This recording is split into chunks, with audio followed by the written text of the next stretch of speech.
What's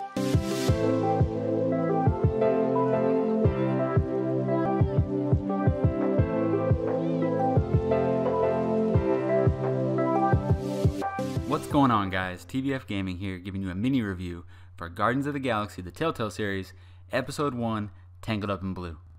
Now, this game stars the recent cast that you've seen in the movies and as well as in the Marvel comics.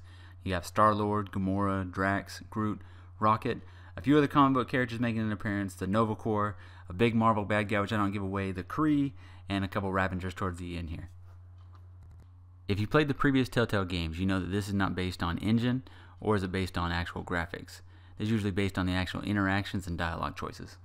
Now, in the previous Telltale games, you typically focused on one character. Either there was a large cast surrounding that character, most of the stuff you did was just one character. The difference here, we actually have a full team to focus on. It's a little like the last game, Batman, the Telltale series, where you had the duality between Batman and Bruce Wayne. Now, in this game, they do a good job of switching back and forth between the characters, both in dialogue options, as well as when you're actually going into battle. There's times where you'll actually take control of each one of the individual characters to pull off something specific to that character. Now, that being said, you're still mainly controlling Star-Lord, the main character. During some of these sequences where you're controlling mainly Star-Lord, there will be dialogue. Even when their other teammates are not around you, there's going to be dialogue with those teammates, which really fits into the actual core game. The voice acting during this game is really well done, although the facial animations sometimes take you out of the actual game itself.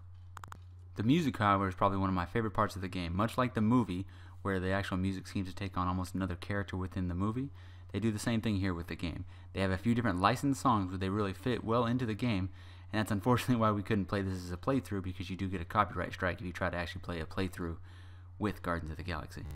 The gameplay here hasn't changed from previous Telltale games. You still have your three core ways that the game is played. You have your dialogue, which is the character building in between scenes where you're having the interaction with your actual teammates. You have the action scenes, which is quick time events where you're trying to just choose the right action in order to not die or move the scene forward. And you have your scenes where you're exploring the environment, where you're either looking for certain clues or you're still interacting with your teammates through the intercom. The only real addition that they've made to this game is the way that they play with verticality, much like the actual Batman game previously.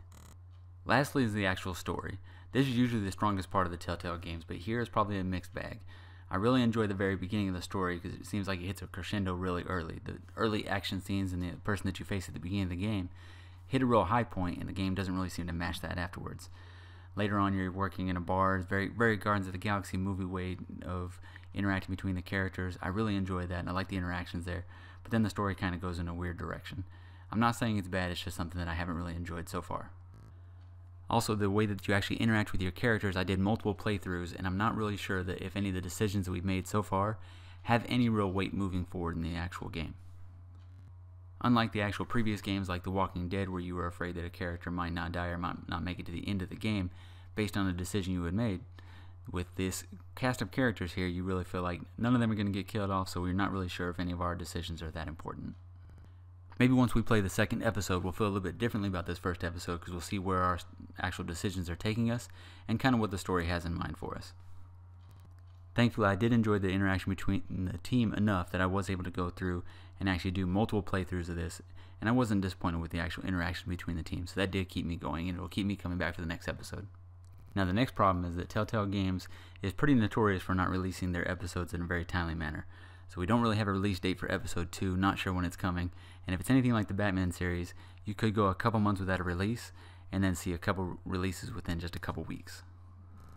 Now, for our overall score, it may sound like I was a little bit hard on the game, and it's just because I really like the IP and I like the Telltale series. Overall, though, on a scale of 1 to 10, we're going to give this a solid B. We really enjoy the game because of the interactions. We just wish that a little bit of the animation and some of the actual Telltale engine had been improved a little bit here, and it hasn't been yet. So that's going to do it for our review. If you played the game, let us know down below how you felt with the game. Don't forget to like, comment, subscribe, or in the comments down below, let us know any other games that you'd like to see us do a Let's Play or a quick review on. See you in the next video.